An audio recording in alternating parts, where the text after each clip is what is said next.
the depth we're breaking free, speaking mind so honestly. Hello everyone, this is your host Irfan with a brand new episode of Tete a Tete with Irfan with none other than the legendary Manj of Manj Music. Thank you. It's a pleasure to have you here, and a very happy birthday to you. Thank you so much. Thank you so much. We've always been your fan, and it's like a great feeling to have share the same space with you. So everybody would like to know the Manj, the real Manj behind Manj Music, how they came along, how they built themselves to a brand what they are today. So, I've evolved from the group RDB, of course. And as a group, we was all three brothers, me, Koli and Serge. Then, unfortunately, my older brother passed away. And the group kind of like, it split. Because I decided I wanted to just become Manj Music in respect for my older brother, that I didn't want to release music. I wanted to keep RDB as a legacy. So I started my own path as Manj Music. And my younger brother decided that he wanted to still use the brand. So there's a lot of confusion about who's the real RDB. So yeah.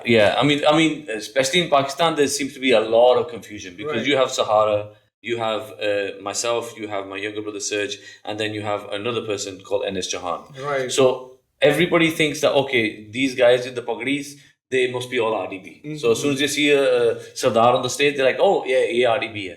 And I think it's very, very confusing for the public. But I think what will differentiate RDB from anybody else? So, Paji, there's a lot of confusion in Pakistan, like who's the real RDB? So, are you going to shed some light on that? Yeah, so, the question of who the real RDB is, first of all, I have to say, okay, RDB was actually a sound that we created. So, we was known for the sound that we was making. Hence why we had such a huge community that loved us, especially the Pakistani community that supported us. And we started doing shows here in Pakistan because of the sound we created. Now that sound was created by me and my older brother, which we was producing together, me and Koli Paji. Koli Paji passed away, and then the sound has basically since then stopped. There has not been another RDB song officially released which has the same sound. Yeah. And it's simply because me and Koli Paji are not working together in the studio because he's no longer here. Right. Now, my younger brother Serge, he was always managing us in general, and he used to DJ also. So he wasn't really the singer or the composer or somebody who was. So he used to be in the background. Yeah, and even on stage, he was on stage with us, but it was used to be me and Nindi, my wife, who would be singing. All right. And it would be him who would be the hype MC, just to hype the crowd. And Koli Paji used to be on the decks, on the DJing. All right. That was the group. That was initially the group. But then after Koli Paji passed away, then it became a situation that, okay, I don't want to use the brand now, carrying on RDB, without Koli Paji being here with me. So I decided to use Manj Music. As a tribute to his legacy. Of course, yeah. Because it was, I wanted to leave the brand like the Beatles. You leave the Beatles as the Beatles. Right. And John Lennon was John Lennon and Paul McCartney was Paul McCartney. Right. So for me, RDB was something we created, and I wanted to leave it as a legacy. And I carried on as Manj Music, which was very hard. And then coming back to the question, then there's also Sahara, who was also part of, not part of RDB, but they was part of the music industry. The generation, in the music. And Herbie Sahara was releasing lots of songs before he met us. Then when he met me, we made the first song together, which was Soni Ni Soniye. Achha, so that was a collaboration. That was a collaboration song. So Herbie and me together, we made Soni Ni Soniye. I did some rapping in the start of the song, and I produced the song. And Herbie Paji sang the song. Then after that, the second song we did together was Biloni Tera Lal Kagra. So that's also a collaboration. So that's why whenever you hear RDB or UK Sahara, you get the same songs. Exactly, because same repertoire. The Lal Kagra, Lal Kagra is probably one of the biggest songs in Pakistan, right, as much as Ajamai. Yeah. So Lal Kagra was a collaboration. It was a Herbie Sahara song. He composed it, he wrote it, and it was produced by Koli Paji, who produced the song. And obviously, it was stamped as an RDB song because we put some MCing in there. But because the sound was our sound, the characteristic, it became an RDB song. Right. RDB song. And obviously, after that, then I collaborated with him again, and we made Billo Hai. And Billo Hai went into Parchi, I think it was the movie. And that song really became big for him again. Again, making the sound very similar to the RDB sound. Right. And then him being a Sardar as well on stage, He's on stage, so everyone's The gonna same say, persona. "Oh, it's the same persona, Sardar, sound is the same. Oh, it's RDB." Yeah. So that's why the confusion happened with Herbie Baji. Right. Whereas then you have Serge, who is still using the brand to push himself and to get his show. And now we've got some fake RDBs as well. And then you have Mr. Enes Jahan, I was not planning to name anybody. that guy, the fake one. He's basically had nothing to do with RDB as a brand.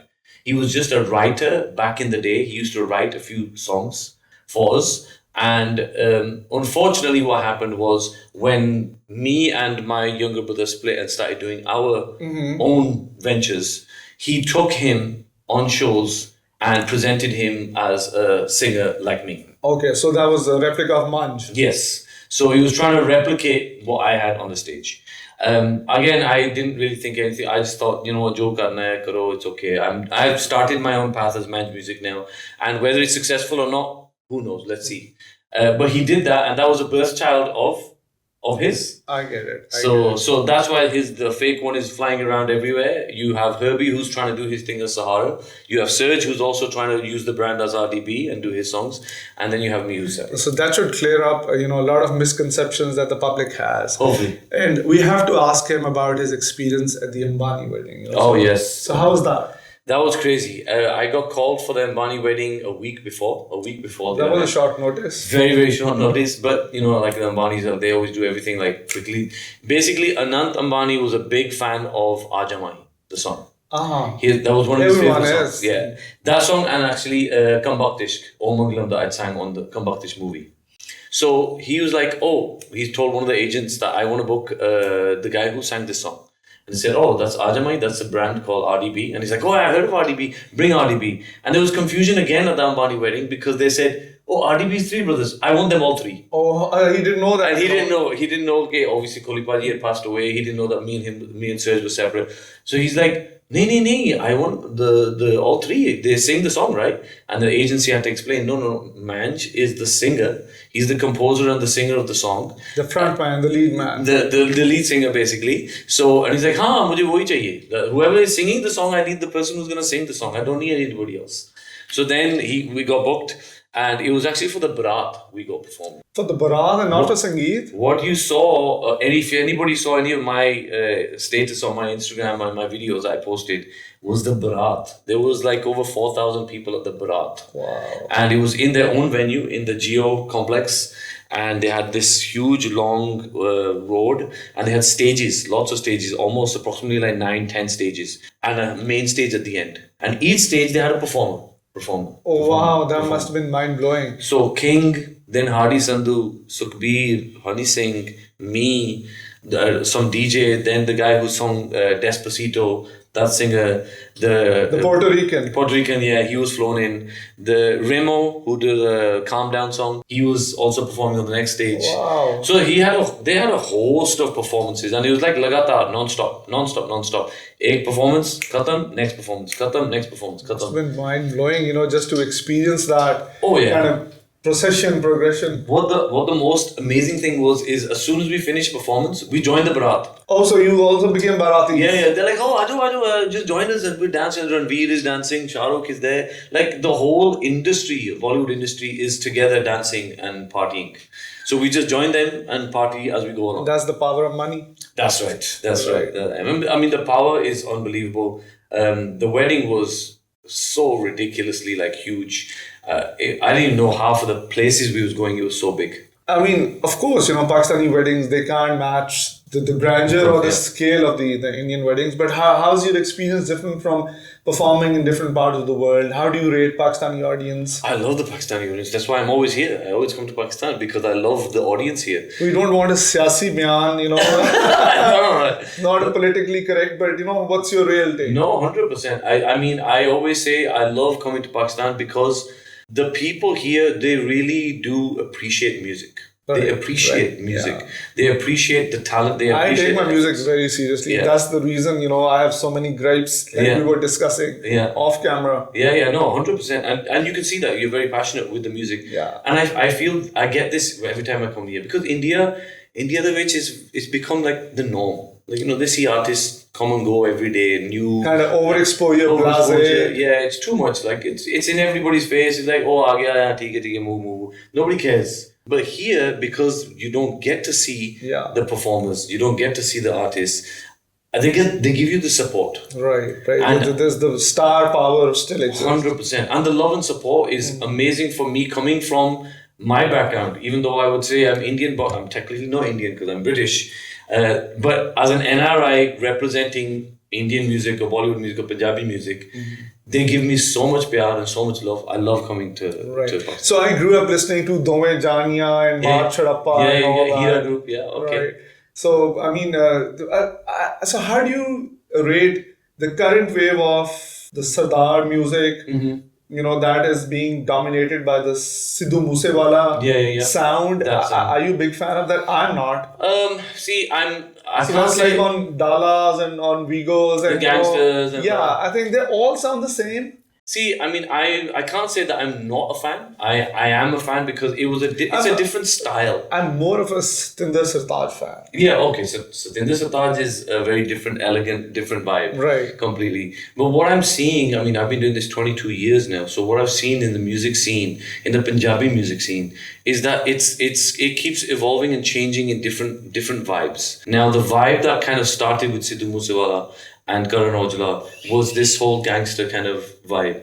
And when that started, initially it was like it looked at like, oh my God, what the hell are these guys doing? But what happened was the actual janta, the people, the youngsters attached to it so quickly. I mean, they always say you attach to the wrong things a lot faster than the right things. So they're like the Eminem of course, yeah. music. So they became the Dr. Dre, Snoop Dogg, Eminem. They became cool. It's like a Punjabi hip hop scene. Right. So what were your influences when you were growing up? Mine was Hira, all these guys, Malkit Singh, Hira, Safri Boys, all these old school bands. Gurdas Man. I mean, I know he's a different league or in a different genre altogether. Yeah. But we used to listen to Gurdas Man. I mean, we even used to listen to Jagjit Singh, ghazals.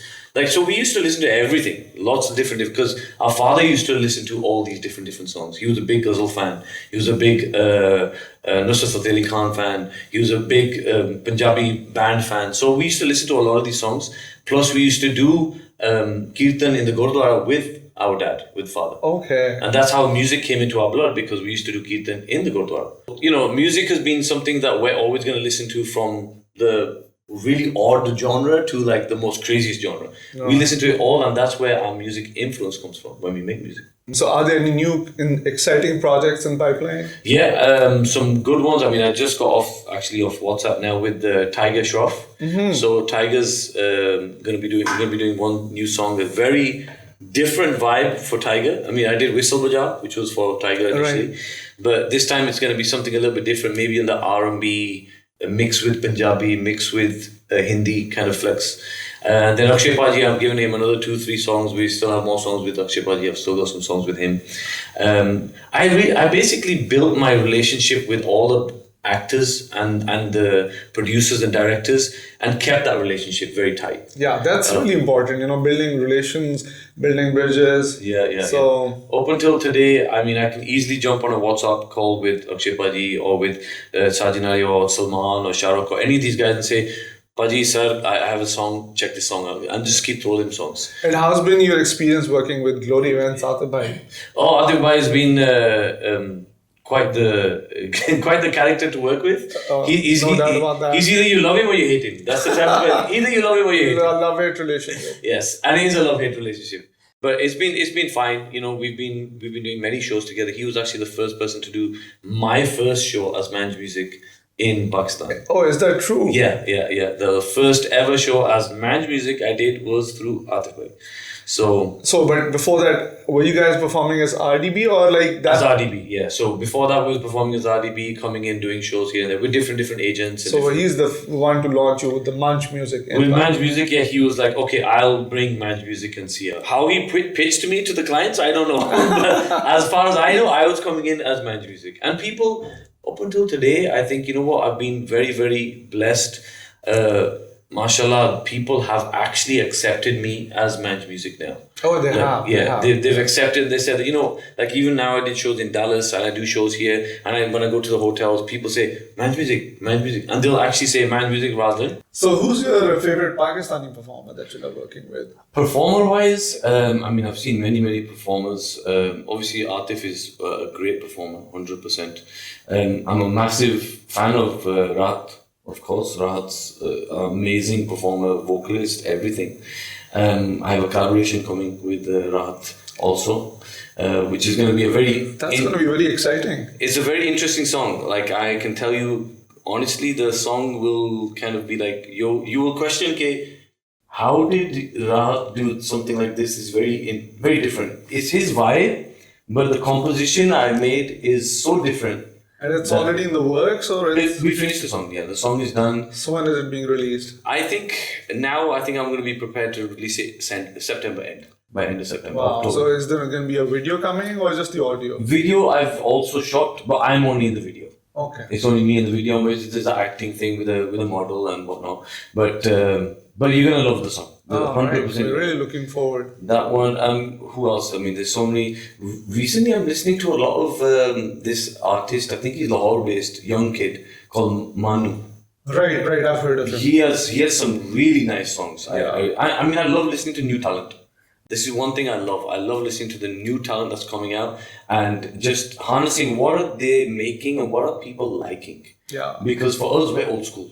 We like to listen to our old school music. We like our thinking is old school. Yeah. So we need to adapt to. We got to evolve. Evolve, yeah. Otherwise, Otherwise, we just get buried and we're like, oh yeah, don't listen to him. He's old. Right. Yeah. So Manu, I'm listening to a lot. I love the Coke Studio stuff. The new one the one that became huge. Blockbuster.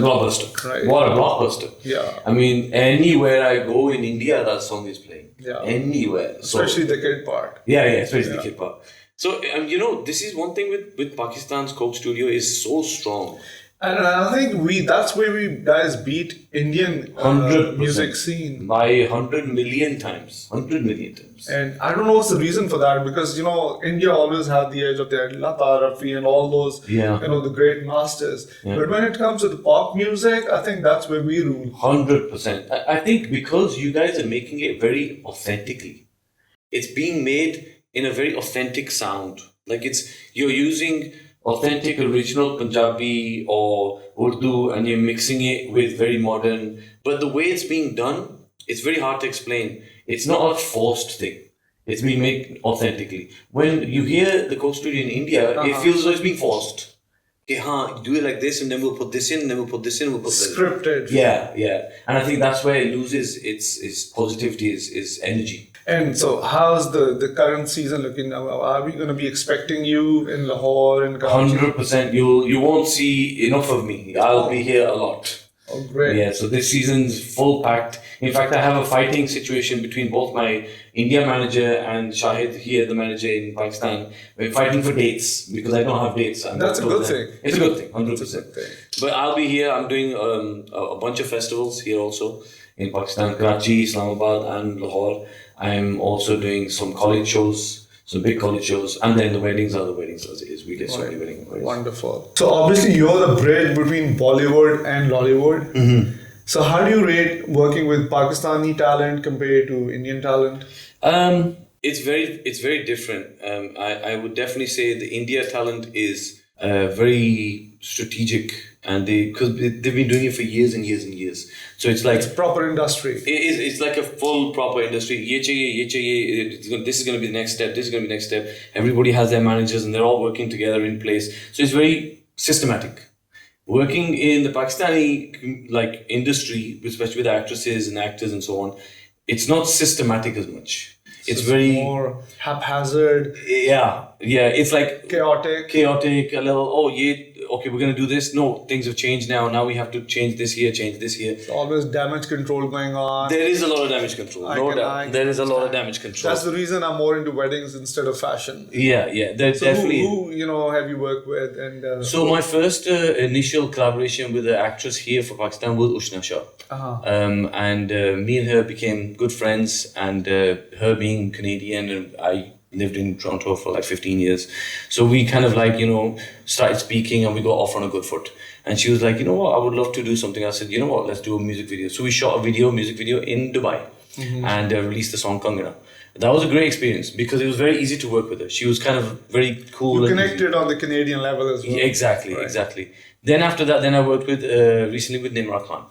And she was, again, very easygoing, like not a headache or anything. Prior to Nimra, we had some conversations with Sabah Kamar in working together. That never actually materialized. happened. No, it never materialized. There were some complications and there was some complaints on like, well, we need it like this, we need it like this. And I'm like, well, we can do it like this, we can do it. So nothing really happened.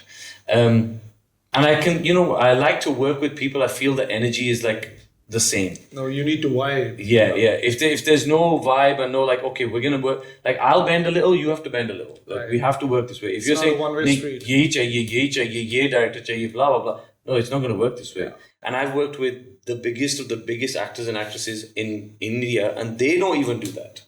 So I had that little tiff there, but working with Imran was completely fine. That was no issues. That was very smooth again.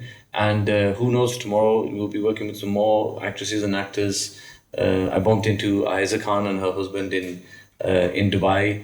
We was in talks there. So I don't know, let's see what else happens. I love working in the industry here in Pakistan, no doubt. We're breaking free, speaking mind so honestly.